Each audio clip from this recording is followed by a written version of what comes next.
왕의 귀환 3-1 준비된 신부. 왕의 귀환 4 두 번의 귀환.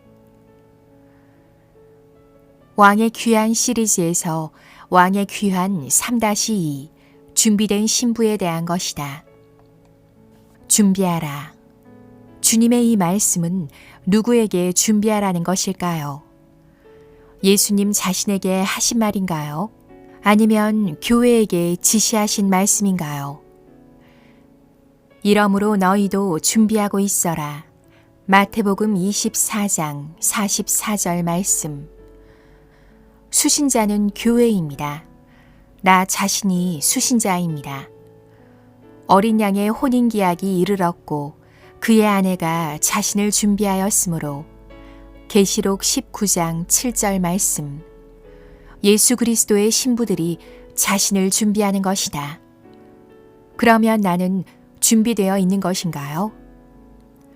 어떤 신자들은 준비하라는 포스트에 준비한다는 것은 행위로 무엇을 하는 것이 아니다 라고 댓글을 단다.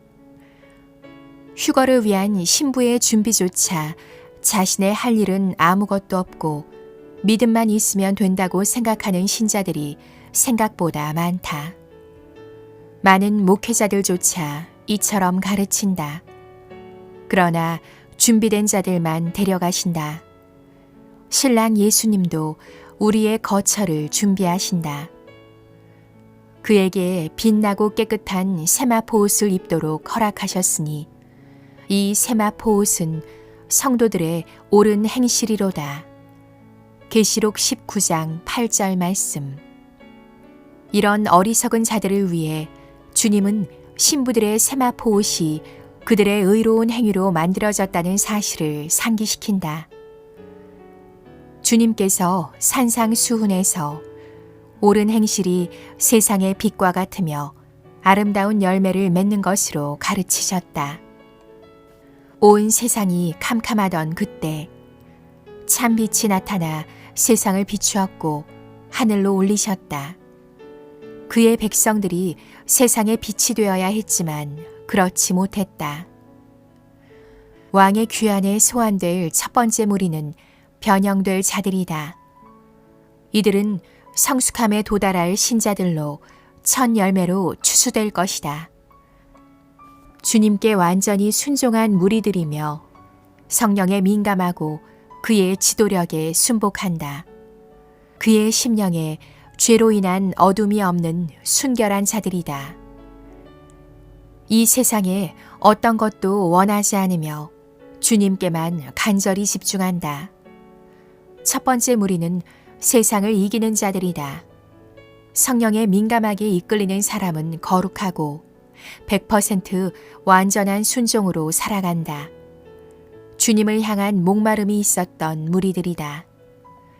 왕의 귀환에 땅에 남겨지는 무리는 두 번째 무리이다. 주일 하루는 하나님을 경배하고 나머지 6일은 세상을 경배한다. 그들은 다양한 방식으로 세상과 타협한 무리들이다. 주님의 오시는 때에 준비되지 않은 무리들이다. 어리석은 처녀들이며 미지근하고 완전하게 헌신하지 않는다. 이 무리는 주님께 대한 간절함이 없었다. 그도 그럴 것이 때를 모르니 주님이 오심에 간절함이나 경각심이 생길 수 없고 간절함이 없으니 삶의 거룩함도 순결도 성숙함에 이르지도 못했다. 이들은 타작마당에 들어가서 혹독한 교정을 거쳐야 한다. 성령과 함께 걷는 대신에 음녀의 포도주에 취해 살았다.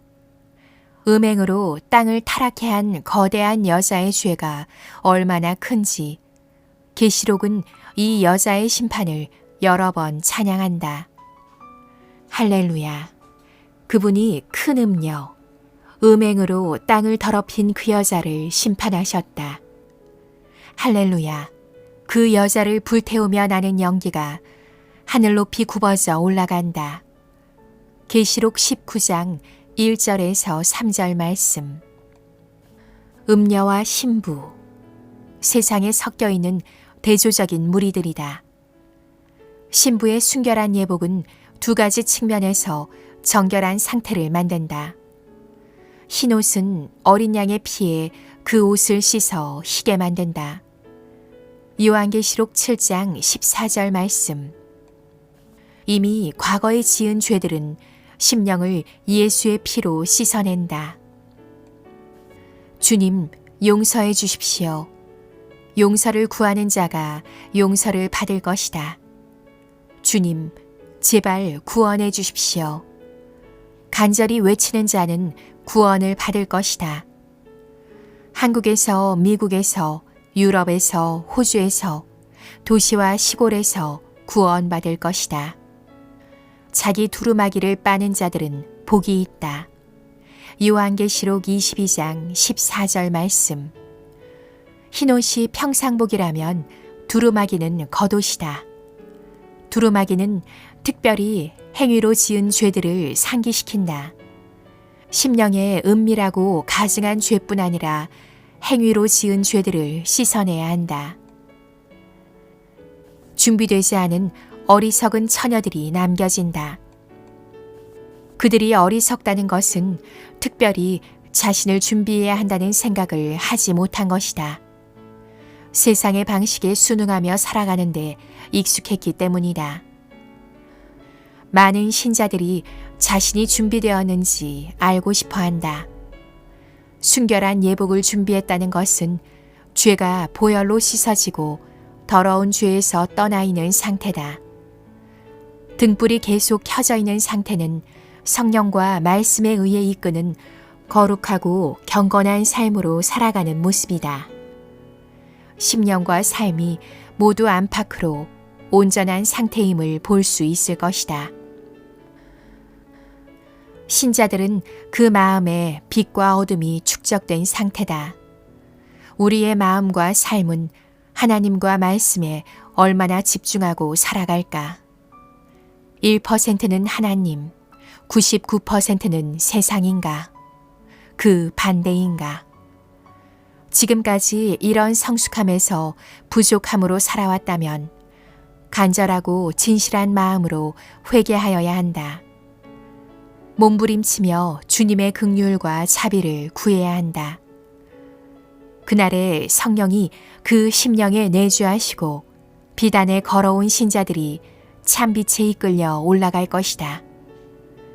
성령의 능력으로 그의 몸이 영화로운 몸으로 변형될 것이다. 지금 우리는 마지막 시간을 어떻게 보내야 할까? 기도하면서 시간을 보내야 한다. 세상의 소리를 억제시키고 주님께만 집중해야 한다.